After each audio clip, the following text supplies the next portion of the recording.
So today I'm going to be talking about the word betrayal and that we are in the days of Noah today, and it's time that all stories of the Bible are going to coordinate.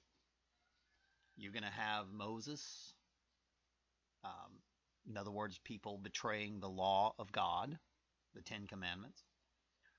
You're going to have Job, people that have jobs and they choose jobs over God, which that's literally what the story is. The devil wants Job to curse the God. He'll kill your kids. He'll do whatever. And so it's also betrayal. And of course, Job never betrayed his creator. And then you'll have Jesus Christ. This beautiful story about a man who refused to betray father, his real creator. And he knew the difference between Pontius Pilate and men who see themselves as daddies and his real father. And of course, he didn't really have anything. He was so, how can I say this, depressed by the kings that he was born in wedlock, didn't even know who his father was. And there's a reason why Jesus didn't know his father, because he was going to get to know his real father. Because it doesn't matter your biological father. Your biological father is just your real father, your real creator is the stars and the planets. That's God, the real internet of the universe, right? The real, and of course we got chemtrails today and they've literally taken you into hell and they've separated you from your gods and lords, your ego archetypes, your emotions. And nobody can sit here and tell me that you're not on this planet to conquer your ego archetypes, because if you have the desire to kill, like for example, even as a child, I didn't have no desire to kill. I didn't want to join the military or the police or anything like that because I don't want to be put in a situation to where I got to kill somebody. So I just, just like God says to do, have nothing to do with the dark side. Don't live by the sword. So I've tried to live by the law of Christ and God and my creator, and that has brought me to a higher knowledge, which is a threat to the kings. And we're in this great culling to where the kings get all the sheeple to betray the people who stand by their creator. And that's what's happening today. I mean, everywhere you look, you got neighbors that are pretending to be your neighbors. Oh, here, hi, how you doing? Next thing you know, they're giving you some food and it's got some type of nanotechnology in it or something. I don't know, but they're always pretending like they're your friend, and it's total betrayal. And this is the worst character in the Bible. And I can't believe people would stoop to such levels. I mean, even a cop is called the corporation of the Pope. I mean, I don't get it. I mean, ICE is a cop. I mean, CIAs are cops. NSA, those are cops. I mean, they're just all cops. They're corporations of the Pope. I mean, and I could show you in the Gematria how the other symbols point to men who see themselves as gods of men that predator upon the sheep. And they always pretend like they're going to protect you. And they're not protecting you. They're actually are the ones that are keeping you in bondage. And, when I was young, the police were a lot better charactered people than they are today, because the society, the TV, and the media is moving the matrix towards programming the robotic humans.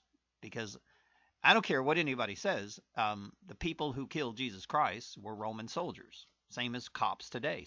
There's no difference. And those people were robotic. They did what their king told them to do, and they were filled with hate, fears. These were men that conquered hardly none of their ego archetypes. They were revengeful. They were satanic. I mean, dark side controlled completely.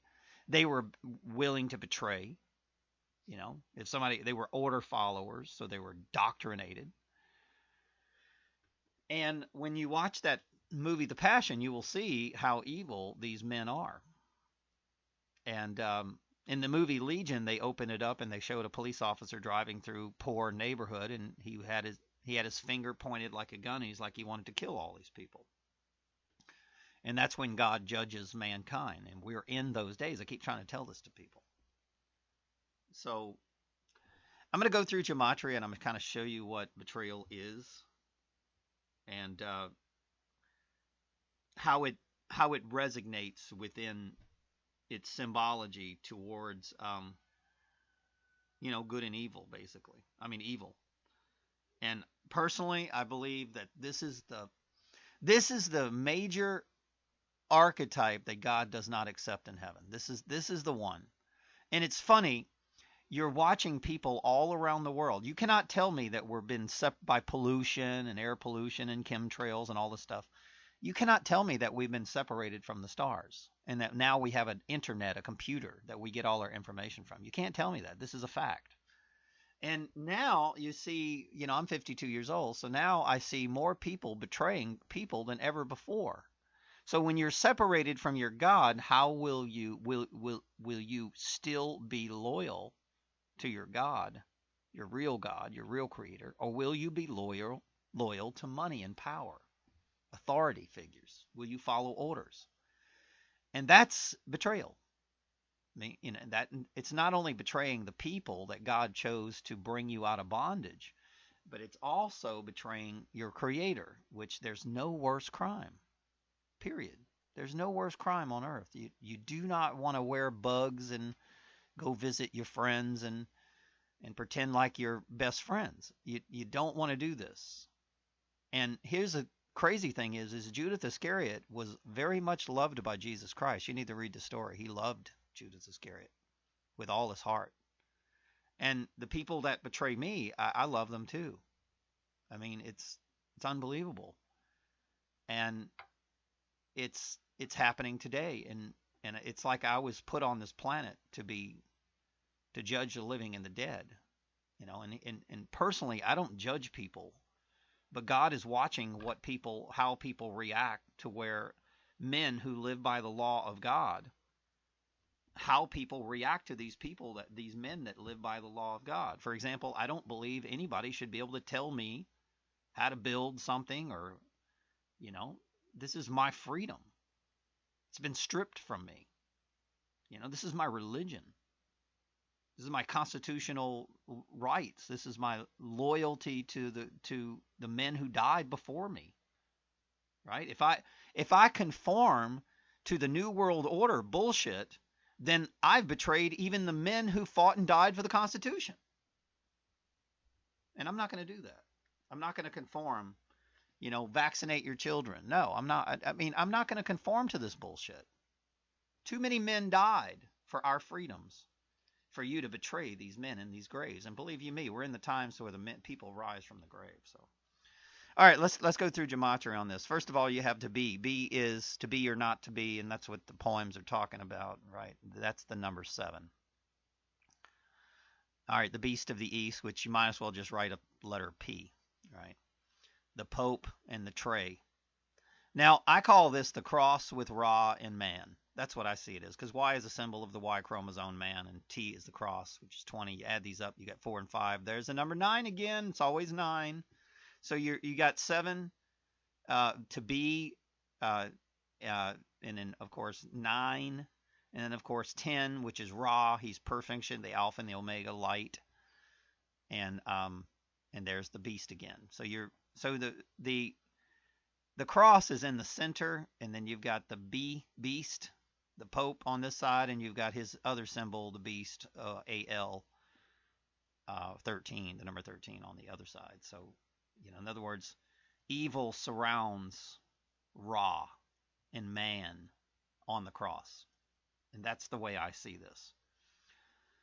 So even our own dictionary puts it betrayal, AL. I mean, our own dictionary puts it as 3 different symbols. Okay? So engraved images. Codes. Now, I looked at this, and this is the number 84 in simple gematria. I'm trying to go fast because I'm running out of time. And 504 and 609 in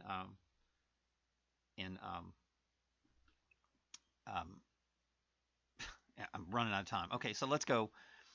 This is English gematria, Jewish gematria. Okay, so let's go 84. This is the serpent and the cube. 504, which is the cube, and